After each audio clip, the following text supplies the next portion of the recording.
first weekend for the Buffalo Bills. I see, thank you. I see everyone's wearing their Friday Bills attire. So proud of you, Mr. O'Brien. I'm sure there's more to come on that. So, happy Friday, everyone.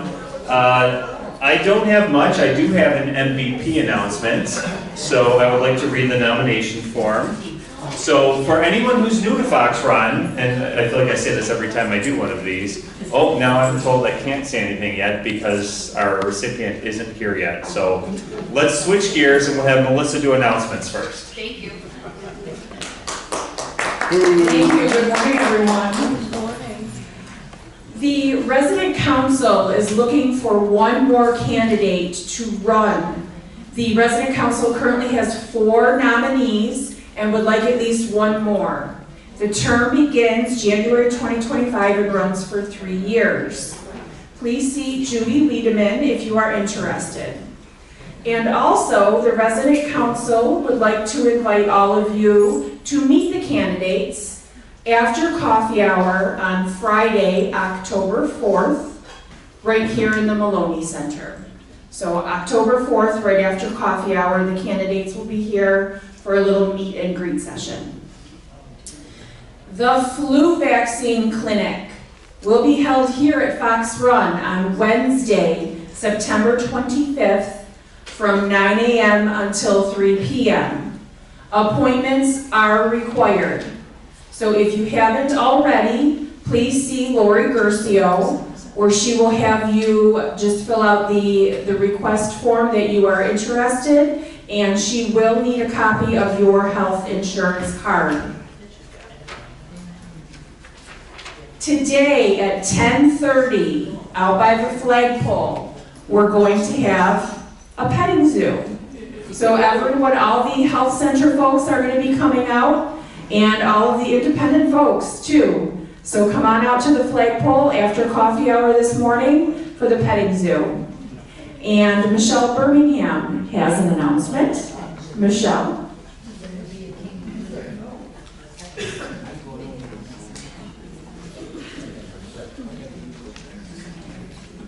Thank you.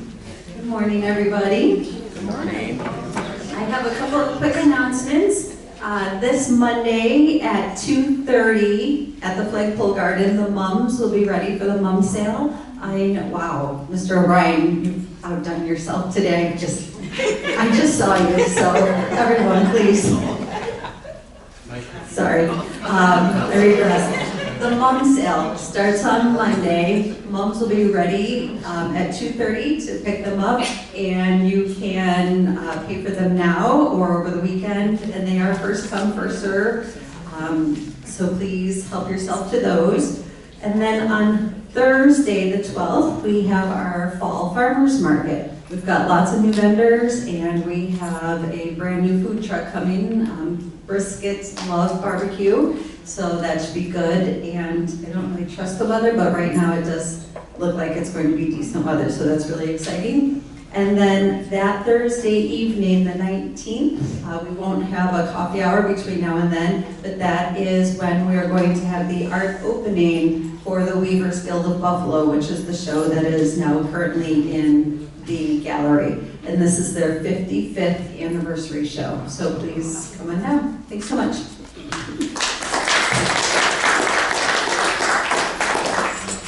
Okay, before I move on to MVP, I have some good news. We have finally hired a new fitness instructor.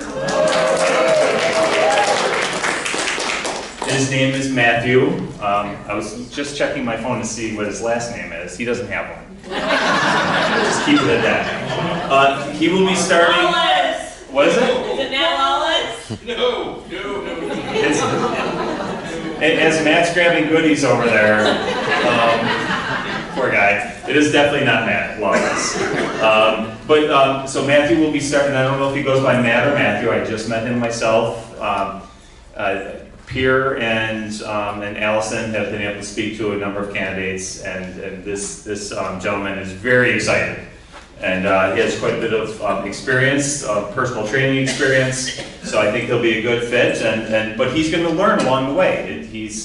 he hasn't worked with in this environment before, but anyone who's that eager and has the skill set, we're going to welcome him with open arms. And he'll be starting on the 16th, and we're going to get him set up that week. It'll be kind of a slow week where he's not really instructing. And then Allison will be back on the 19th, which is later that week. I never thought I would say we're going to wait until Allison's back before we get our fitness instructor, but that's just how it played out. So thank you again for all your patience. I know having Becky leave probably back in May or June and having this long gap was difficult for all of you, but thank you for running your own classes and sticking with the videos, and hopefully it gets better from here. Bill, will he be full-time? He will be full-time, yes. That was our issue, why it took so long, because the folks that came in, who we liked, said, well, I really want part-time. And we were willing to switch to multiple people in part-time positions, but then Matthew came along and wanted full-time, so it fit very well. So MVP, so for anyone who's new to Fox Run, and there might be a couple new faces, every month we get nomination forms. So this isn't from management, this is from anyone. And they do a little write-up, and we usually get about 3 or 4 of these, and then it's up to our team of directors to kind of vote to see who should get it. And this month's winner for September is Sarah McVeigh. Sarah, come on up.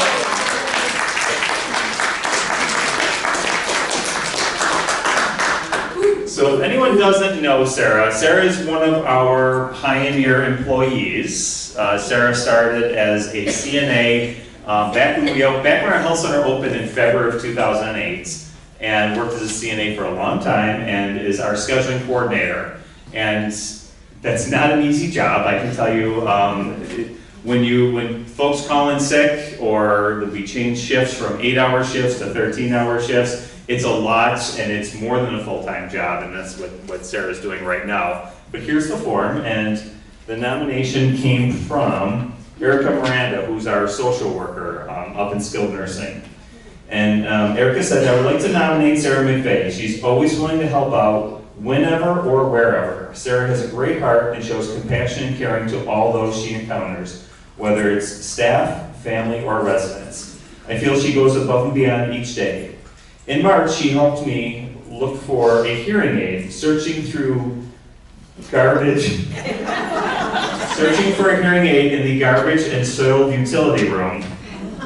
She doesn't just walk by people in the hallway when she sees someone who needs help. She always stops, whether it's a resident or family. She's here to help assist them, whether it's direction or just a comforting word. Anyone from the management team, if they're having a rough day, she'll ask, is there anything I can help with? She's always been and continues to be a great asset to Fox Run. And I can tell you firsthand, when I walk through skilled nursing, first of all, it's a friendly face. I always walk by and try to say something funny, and she laughs politely because I'm the boss. But I see that compassion side. I see it's not just somebody who's in an office making sure that we have shift scheduled. It's somebody who walks out. Being a caregiver is in her blood, and that's what she does. And you see when she just has that gentle touch and sees somebody who's struggling or not having a great day. And Sarah's always the first one to jump in and help, and always the first to volunteer. In fact, I just saw an email when they're looking for volunteers for today's petting zoo. I'll do it. So this is who Sarah is and who Sarah is always going to be, and she's just such a great representation of our culture here. So let's have a round of applause for Sarah. So here is your certificate and your gas card, and would you like to say a few words to our community members? It's been an absolute pleasure It's been an absolute pleasure taking care of our community members, and I hope to be here for the long haul.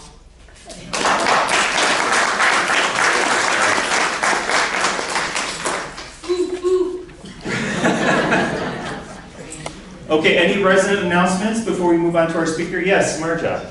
Yarn and Thread is moving this year from the first and third Wednesday to the second and fourth Wednesday, still at 3 o'clock. Come and join us. So we're moving from the first and third Wednesday to the second and fourth. Yarn and Thread.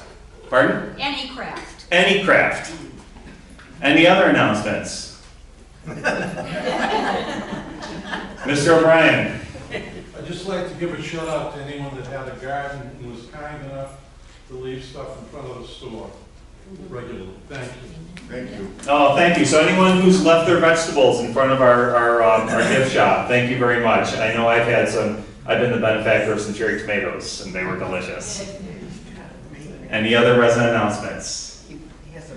He is so distracting. You have no idea what it is to stand up here and just see. Okay, so with that, we're very excited about our next speaker, who's a return guest and a very dynamic speaker. I don't mean to tee it up too much for you, but I'm going to have Bobby Dare do the introduction. Thank you very much. I had to explain to Mark that not everyone was lucky enough to be here the last time he came, and we had a lot of new people, so you're in for a treat. But for background, since you probably don't remember anyhow, Mark came from California, and because his wife was here and he was educated in California, but fortunately he was convinced, persuaded to come to Buffalo, and now he says he'd never go back. But it's our great benefit. He has been such a leader in our community. Before he was CEO of the Botanical Gardens, he was at the Museum of Science and transformed that institution. Then at the Richardson Complex, and also the Tiff Farm with the Museum of Science. So please welcome Mark. I know he's going to have a few surprises for you. Thank you so much. Thank you, Bobby. I really appreciate it. And it's great to be here with my Fox Run friends. I love all of you. I had such a great time. For those of you who were here last time, you do understand that Mr. O'Brien and I developed a little bit of a bromance. So if you can please just excuse that interplay for today. There's still a lot of love that's really hard to separate there. And so I'm going to give you an overview of what's going on with the expansion. Last time we talked about a lot of the history of the Botanical Gardens. And now we are on the cusp of probably one of the most transformational expansions that we've had in the history of the institution. But this is going to be a bit of a participatory presentation, because every time I say the words, Mr. O'Brien, what I need the group to do is say, what a guy, okay? Why don't we, oh, I need my little clicker, sorry, I got a little bit carried away. So, I don't know where right there. Not clicking. It's not. Sorry. Mr. O'Brien knew I was going to do that, so he sabotaged it. Oh! I can do the arrows if you want me to. Okay, so now I'm going to read the title of my presentation, and again, we're practicing, right? So today is the expansion update for Mr. O'Brien and all his friends at Fox Run. So thank you. Well done, team, and expect some more throughout the presentation. So I wanted to give you a little idea of really what the site is for those of you who haven't been there in a while. So we occupy 12 acres of land within South Park. South Park is one of the original Olmsted parks that was connected through the Park and Parkway system from South Park up to MLK Park all the way to Delaware Park. So South Park was, of course, the southernmost park, and we occupy 12 acres within that. The 12 acres are owned by the County of Erie. The remainder of the park is owned by the City of Buffalo. So that's how the responsibilities change.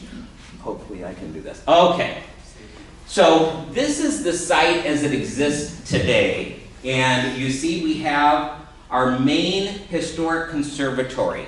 The conservatory, again, was built in 1900, opened to the public in 1900.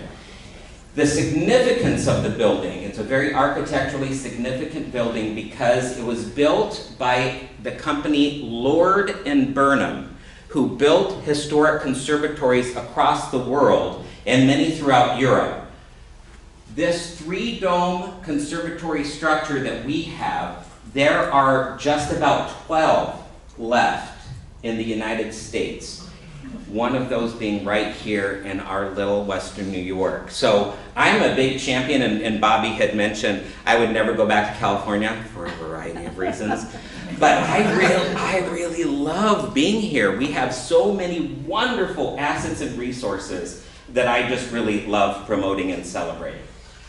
In the 1960s, we called this our growing range building. This was mainly where we were doing a lot of our plant production space. This is a large greenhouse. This is a smaller greenhouse right here. These are also both Lord and Burnham structures, but just from the 1960s. The company was still around up until the 80s, and then it got bought out by another organization. And then in 2017, the administration building was built, and there are 2 more production greenhouses there. So that's the site as it exists today. We have our main parking lot over on this side. The park road is just one way now, all the way around, and there's a lake back here, South Park Lake. So that's the site as it exists today. This is the site as it's going to look after the expansion and the renovation. So you see here we have, again, our historic conservatory area. We're going to have a new 16,000 square foot building to attach the historic conservatory to this growing range building. The growing range building in the 1960s, it largely got unoccupied in recent years. It kind of fell into disrepair. So now it's all going to be reinvigorated and reused as part of the larger expansion. 16,000 square feet here, new space, 14,000 square foot of redeveloped space and reinvigorated space that will be included as part of the overall addition. As you can see also, we're adding a new parking lot. I wish I could say that people didn't drive cars, but people drive cars to get every place. And so we needed to put in a new parking lot here on this side. We're going to talk a little bit later about what's going to happen all in front here. But that's just an overview of the site as it exists. One thing that I wanted to point out is this star. So right now, to get into the building, you walk all the way here. Not very good from an accessibility standpoint. Sorry? Okay. So what we're doing is we're putting a turnaround area here so that it's a lot easier to access the building coming in right here from the main parking lot. So we're going to use this as our main entrance going forward, and this will be more of our celebratory historic front entrance. It's still going to be active as part of our overall program, but we're going to use this because it's going to have better accessibility. So as you're looking from that parking lot, this is what the front entrance of the building. This is just a rendering right now. They're still in the process of finalizing the designs, but this is that walkway that we were talking about going to the new front entrance of the Botanical Gardens. The back that's facing the park is going to have this view here. And again, these are going to be educational classrooms, and we're going to go through the floor plans in a second. Educational classrooms on the bottom, event space on the top, and that's all looking out over South Park and out towards that lake. There is a significant elevation change on the northern side of the property. And so that's why this building is actually going to be a 2-story building, and all of the other buildings will be a 1-story building. Another view of the western view to the park. And then inside, for the first time, we're actually going to have a protected courtyard area. We've never really had an interior protected courtyard before. It's always been exposed. In fact, right now this area is a road that cuts through the property. So we're going to be able to bring traveling exhibits into the area because they'll be protected, because a lot of times, unfortunately, things that are outside of the Botanical Gardens get damaged, unfortunately. So this is the floor plan. So this is the ground level. This is the front entrance. Admissions is over here. Our gift shop is over here. Expanded educational classrooms right here. Restroom facilities, cafe, lockers, staff break room, and a lot of back-of-house functions. This is the new building addition. This is the renovated growing range building on this side. We've not, our gift shop right now is about 200 square feet.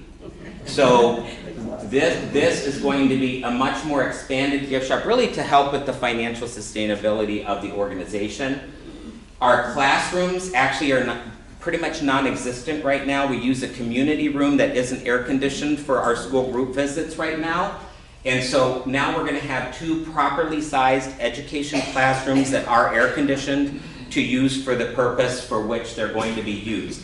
These can also be used for we have affiliate groups. The Bonsai Society meets at our location. The Herb Society meets at our location. So we can also have these as meeting rooms for those societies that meet. Or possibly, if Mr. O'Brien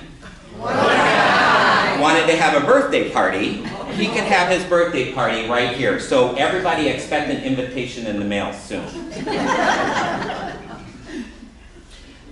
On the second level, again, remember that this is on this side, the first level is actually underground, whereas the lower level over here will actually not be underground. Again, that's that significant grade change that we have on the north side. So as you come up the stairs to the second level, this is going to be the new main connection to the historic conservatory. And this will be a large event space. Right now, our event space can hold about 125 individuals. This space, without having the demisable wall here, can fit over 300. And it will be air conditioned, because our current space is actually not air conditioned at all. So in August, when you're sitting down trying to have a nice time, it's not very pleasant, I'll have to tell you. So the event space will be here. Restrooms for event individuals will be right over here. We have celebration suites for those individuals who are getting married right over here. And then we have our events team back here and our horticulture team here. And again, they have their connection to the growing range. We're still kind of working through what's going to happen with this space because we're hoping to use it for event purposes. So again, this is the second level of the space. So what we've been working on goes beyond just the expansion and the renovation, because let me walk the timeline. Construction documents are anticipated to be complete by the end of September. What that does is that gives us the ability then to send all of that out to bid to all of the groups, the electrical contractors, the plumbers, the HVAC and infrastructure specialists, the structural designers, to actually submit their bids for the project. And we're looking to award those bids in February, March of next year. Construction start April. Right now we have a duration of 2 years for the construction and planning the grand opening in spring of 2027. And I can only imagine that right there cutting the ribbon with me by my side will be Mr. O'Brien. Okay. So, but wait, there's more. So when you're looking at, so we're coming into our building from a completely different direction. Remember how I said the entrance is changing? So we really had to rework and kind of identify how we're going to welcome all of our visitors in another part of the building. And we looked at all of the last times that we renovated the spaces. So the dome hadn't been renovated really significantly since 2000. Erie County has been a wonderful custodian of this building. When they renovated the building in 2000, they took all the glass off, they redid all the steel. It was amazing reconstruction, which is why this building still exists today, and why, unfortunately, many of them don't exist around the country. House 9, which is kind of our orchid exhibit right now, was last renovated in 2001. House 11 and 12, one is a tropical exhibit, the other is Florida Everglades. Hasn't been renovated since 2005 or 6. House 2 was our aquatic garden. That got renovated with the rainforest in House 3 in 2017, which is the latest one. And actually, we don't know how long the cacti and succulents has been in House 4. Our longest standing team member has been there for 18 years, and she said that was done before I got here. So we're not quite sure. So it's been a little bit of time since our living collection spaces have been renovated. And because we have to welcome people in the building through a different way, we had to really look at this more significantly. So again, trying to improve the interpretation, really trying to emphasize why people should care about plants. I know you guys do because I saw your garden when I drove in. And I'm sure Mr. O'Brien was a big part of the gardening effort out there. Am I correct? Yes? No. Oh. Wow, and then the presentation got awkward. I ate it. Okay, well I guess that's participating, Mr. O'Brien. Okay. We also wanted people to understand our foundation of people, places, plants, planet.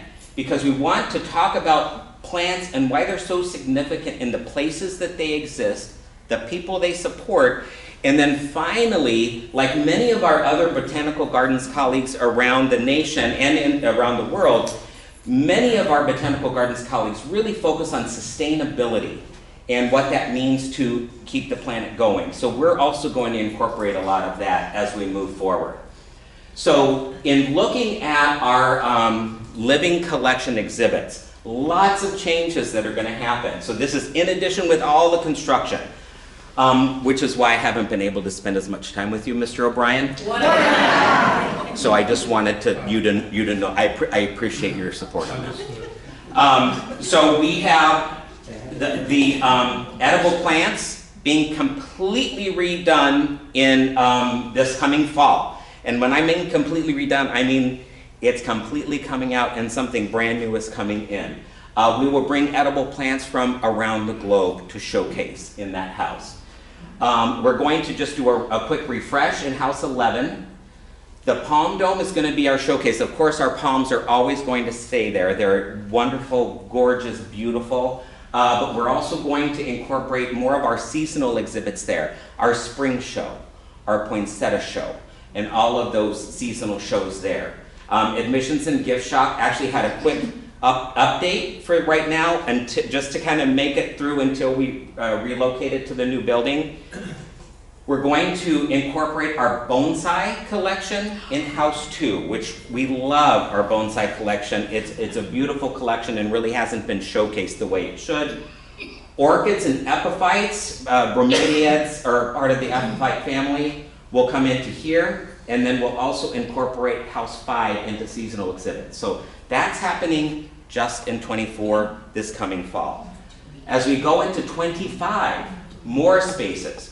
We're going to add butterflies into House 12 as part of our edible plants exhibit. So that will be seasonal.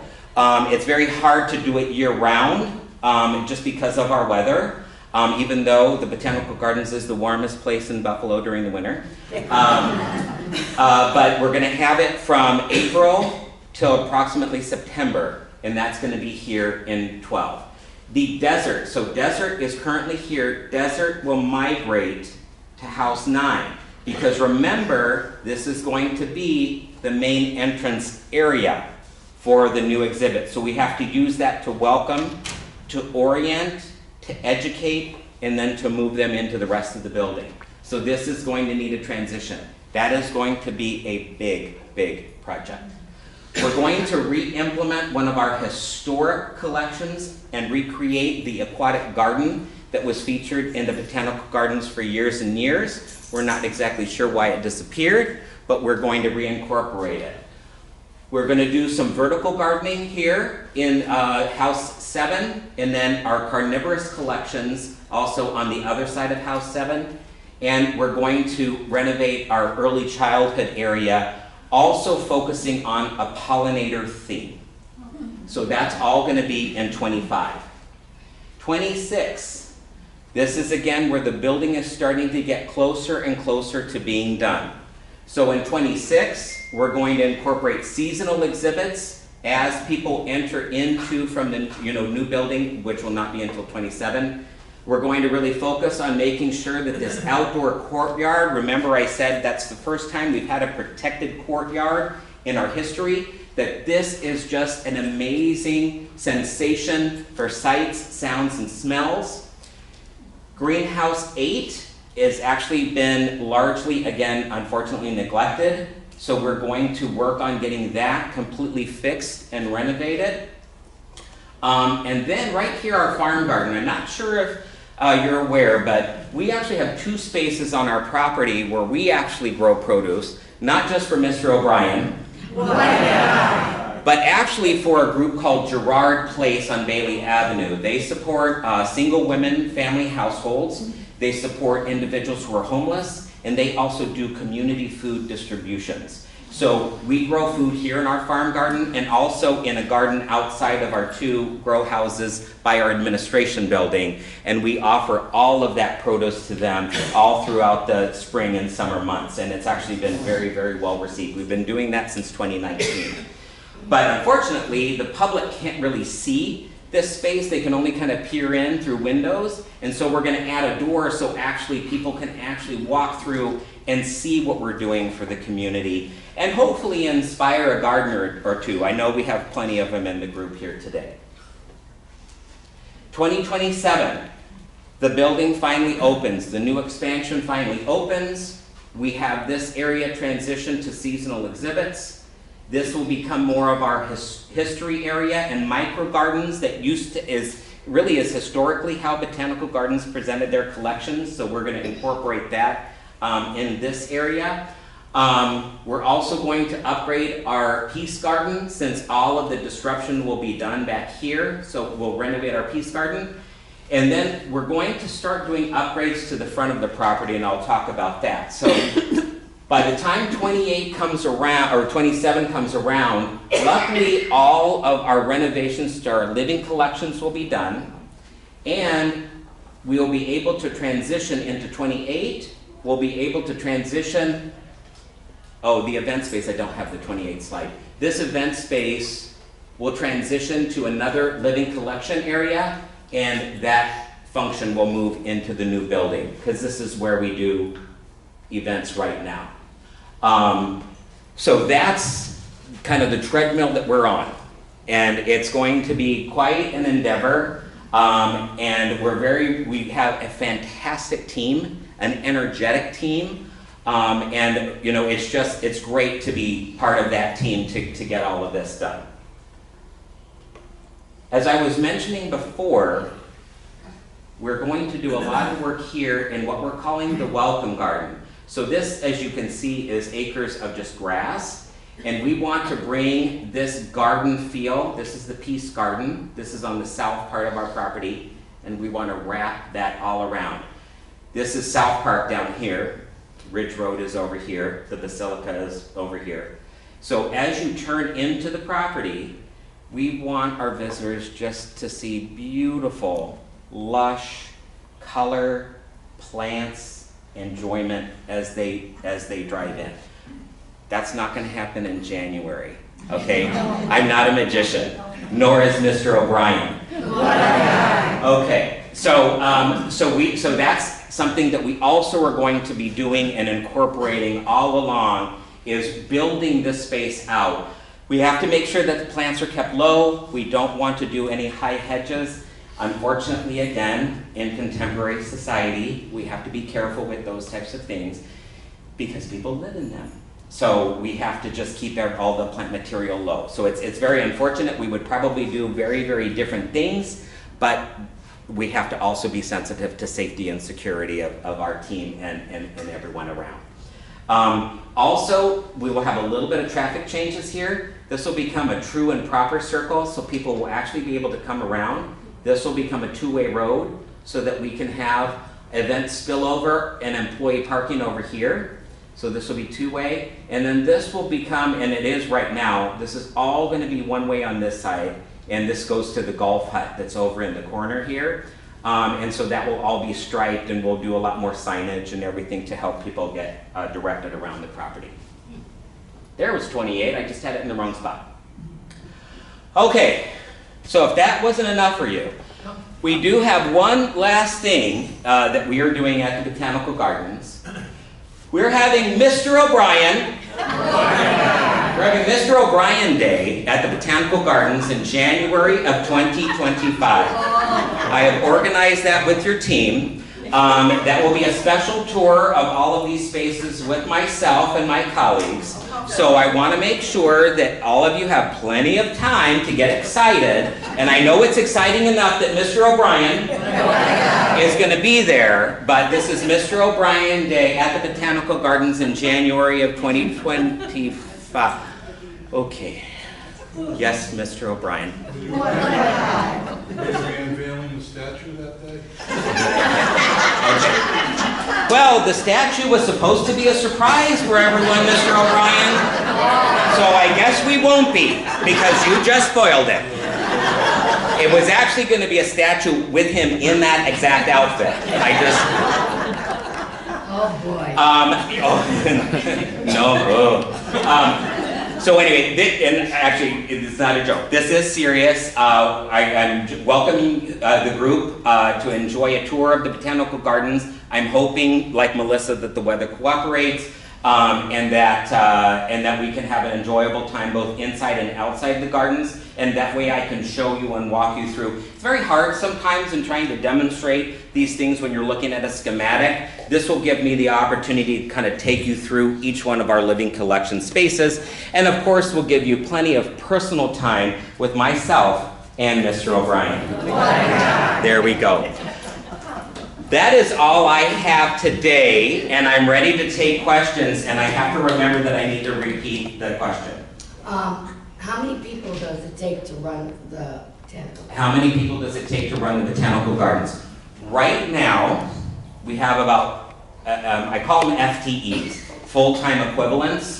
So it's a combination of full-time and part-time, but it's 32 full-time equivalent employees. That's a combination of full-time and part-time. That will probably grow to 50 to 55 when we have the full scope of the building done. When you hire somebody, do they need experience in that? So most of the growth between our 35 and our 50 is really going to be for visitor services and admissions. So somebody with a personality like Mr. O'Brien would be fine because he's so welcoming. You know, I know he's a little shy, which is why I brought the balloons and everything, just to draw him out of his shell a little bit because we had that experience the last time. Yeah, so with our horticulture team, yeah, you would have to, that's the type of experience that you would have to have with that area. But not necessarily with most of the hires that we're having. And then, you know, events team typically have, you know, experience with running events and executing events and stuff like that. Bobby, I'm going to go way back here and then I'm going to work my way up, okay? I'm sorry, I'm with you. Is the financing in place and what is it costing? Oh boy, you're putting, no, just kidding. Okay, so I knew that was going to come up. So yes, we are super excited because this has not been an easy slog. I was talking to Bill earlier about COVID. Not our friend. Construction costs in 23 alone grew by 22%. Oh. So can you imagine, just back in the day when you were renovating a kitchen or a bathroom, and that finish line kept on moving and moving and moving. That's what, unfortunately, our project has done. So our team, again, has been very nimble and flexible to get the costs under control, and we've had to do a lot of value engineering. The building looked very different before. In cost right now, $26 million. We have in place 23.5. Actually, sorry, that just went up to 24 because we just got another $500,000. So we're right there at the finish line. So I have really nowhere. I think Mr. O'Brien was just reaching for his checkbook. Oh, Mr. O'Brien,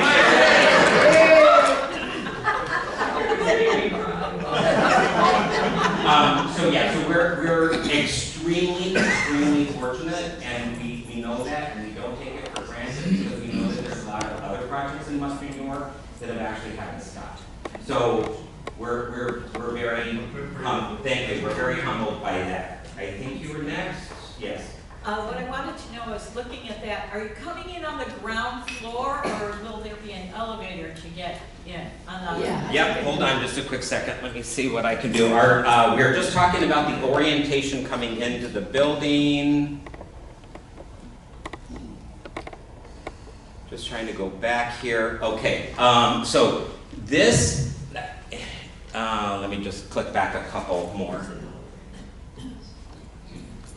because it's a better visual. Again, over on this side, this whole area, huge slope, huge. So again, this building here is a 2-story building, but one level is on top of the ground, one is a complete basement. So this, you are going to come in on the ground level. But as you proceed into the building, part of it's going to go underground. Okay? And then the second level, so floor plan. So here, you're going to be all above ground, and right around here, it starts to go underground because the elevation catches up with the building. This whole floor is above ground. So when you walk, pardon? You're coming in, making a left turn and walking down that, and you'll be on the same floor the whole time. You're coming in. Yeah. To go to the event space, you would go up the stairs, or here's the elevator. Okay. And then you would go up. Okay, so that's roughly how the orientation of the building comes in. I believe you were next. Sure, I know that you worked at the Science Museum and at the Richardson Complex. Mm-hmm. How did you quickly learn so much about plants and running a botanical garden? Well, I will. Pardon? Oh, sorry. Thank you. The lady mentioned that I was at the Science Museum, and I was, which also managed Tiff Nature Preserve. Bobby, you're showing your age by calling it Tiff Farm. But, and then I was at the Richardson, and she was like, how did you learn how to run a botanical garden? Really, I owe everything that I have in my life to Mr. O'Brien.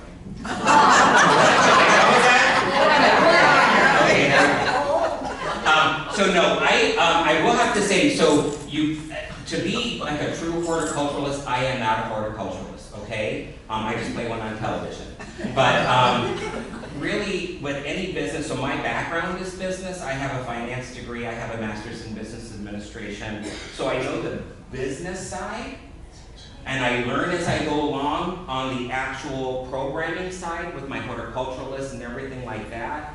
So I just learn as I go. So I am absolutely not an expert, but all culturals are businesses at the end of the day, and so that's what really has helped serve me in that capacity. Great. Okay? And I'm sorry, Bobby, last but certainly not least. Tell us about the finance. I know a large sector is public finance. Mm-hmm.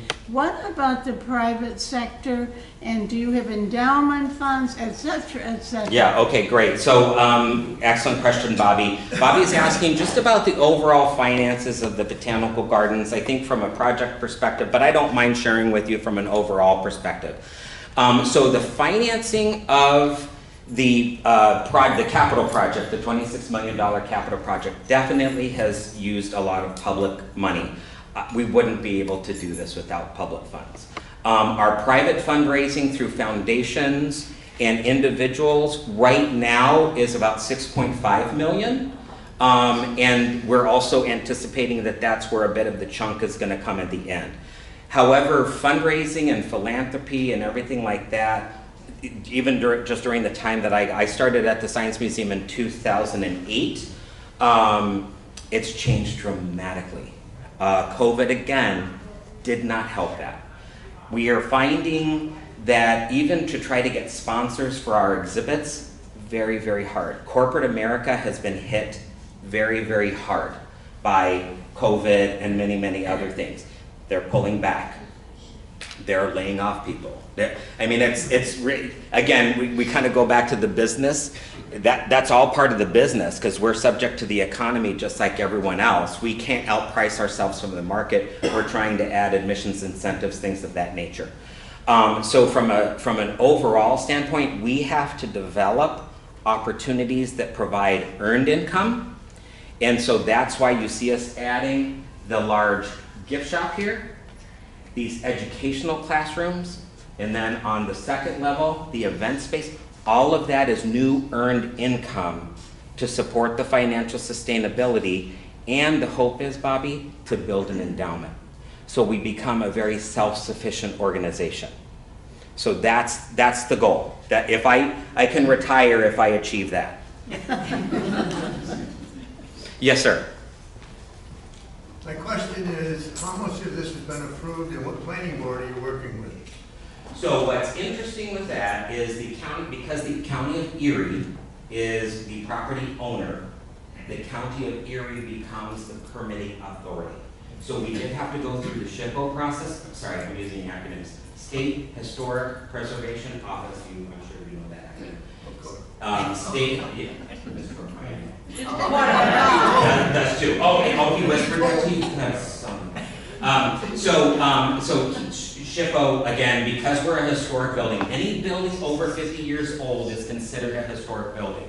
So most of our buildings, with the exception of the administration building, are considered historic. So we had to go through SHPO. SHPO evaluates it, wants to look at all the different elevations, make sure that the historic building is prominent, etc., which it is, which is great. Then we have to go through this great process called SEEKR, State Environmental Quality Review, and that's quite a process. So yeah, so we've gone through both of those. Those are both in process right now, but Erie County, as the property owner, is shepherding those through. And because Erie County has that, they work with then their partners in the city of Buffalo to get that done. And then of course, outside of all of that then is the fire department. Fire department is a whole entity unto itself for access to the building. The historic conservatory is not sprinklered, it's grandfathered. So we have to make sure that a fire truck can pull up to the building to take care of that, and rightfully so. So there's all of those types of things that we've had to work with. So you talk about being an expert, I'm an expert in none of those things. But you have to learn. So it's just, you're just constantly learning all the time. So those are the processes that we've gone through. Thanks. Last but not least, Mr. O'Brien. Just wanted to point out that Dick Baer headed up the renovation of the dome. Oh. Were you with, Stevens Insider? Okay. Obviously with my help. None of us could do what we do without your help, Mr. O'Brien. So I think that goes without saying. But yeah, so you know what an extensive renovation it was.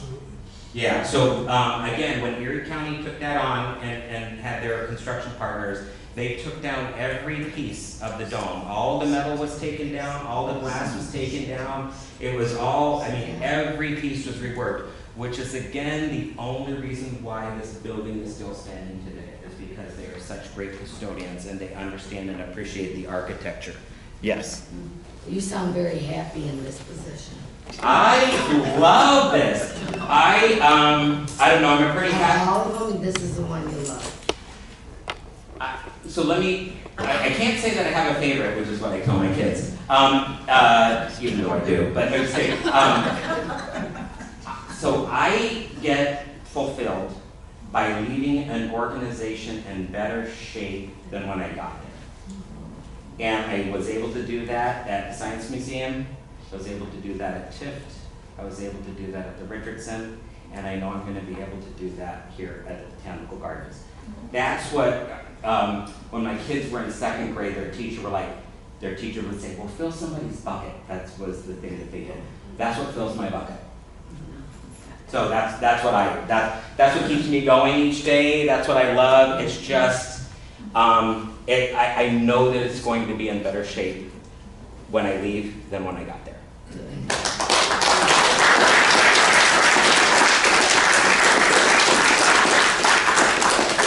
Thank you, Mark, so much. great presentation as the first one was. Here's a parting gift from Mr. O'Brien. Oh my God. Oh, I'm sorry, I can't show it to you because it's From Mr. O'Brien. All right, everybody, with that, go Bills, happy